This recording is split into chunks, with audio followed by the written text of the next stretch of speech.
So what you're gonna do is we're gonna fill in this table. So we're gonna take our standard form for f of x and we're gonna factor it. I recommend using dry erase markers and like your desk or a piece of paper. I have like a zillion pieces of paper under the turn-in gun. So you're gonna factor this and put it into factored form and write it here.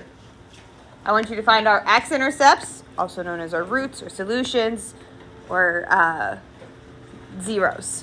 That comes from one of our forms. You're gonna find your y-intercept. Again, comes from one of our forms. We're gonna find our vertex. Again, comes from one of our forms. And you're gonna fill it in. So all of this row, which I think I did do the right color. So all of this row is one equation. So you're gonna fill it in by rows. Then for this second row, you're gonna take this factored form and multiply it out to get your standard form. You're gonna be able to find your x-intercepts and your y-intercepts. You might. We talked through how to find your vertex. You might be able to find your vertex, which could get you your vertex form. I'm not pressed about it. We are gonna, the rest of this time, this chapter, we're gonna work on how to get into vertex form from the other forms. So if we get everything but those two boxes filled in, I'm thrilled. This row is gonna be, that's not a highlighter. This row is gonna be this equation. Again, you're gonna factor it. To get it into factored form, you're going to find your x-intercepts, you're going to find your y-intercepts. Again, you might be able to figure out your vertex. But again, I'm not pressed about it. We're going to have 2 to 3 whole days working through how to get into vertex form.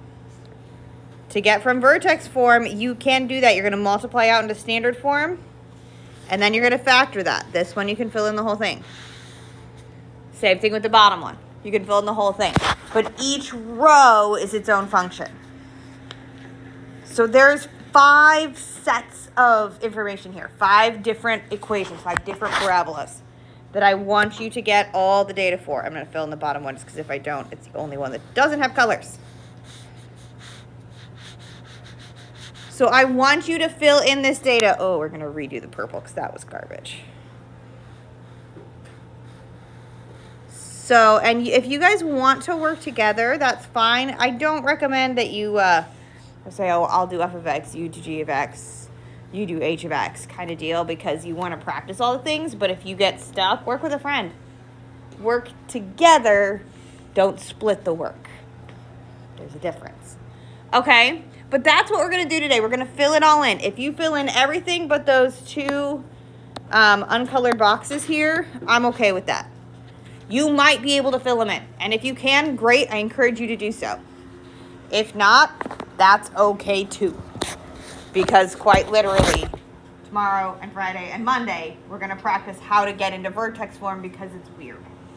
If you remember your Algebra 2s, it's completing the square. Yeah. Okay, but that's what we're going to do today. So I want you guys to practice this. Again, we have a quiz a week from today on switching between these forms. So practice this. See how we're feeling. Maybe what we need to go through again. Maybe what we need to practice. Maybe which homeworks we need to go back and catch up on. Try this. Grab the dry erase markers from back in the corner. I will get the bin out as well that has all the bazillion erasers in it. Do this. And I know there's not a ton of space on your page, so grab paper or grab the dry erase markers and use your desk. Okay, so work on the thing. Ask questions. I'm here to help. I'm not gonna do this and then toss it out. So I've got a whole bunch of dry erase markers, a whole bunch of erasers. Use the desk, use paper, use your notes, go through stuff, ask questions. Okay? Rock on.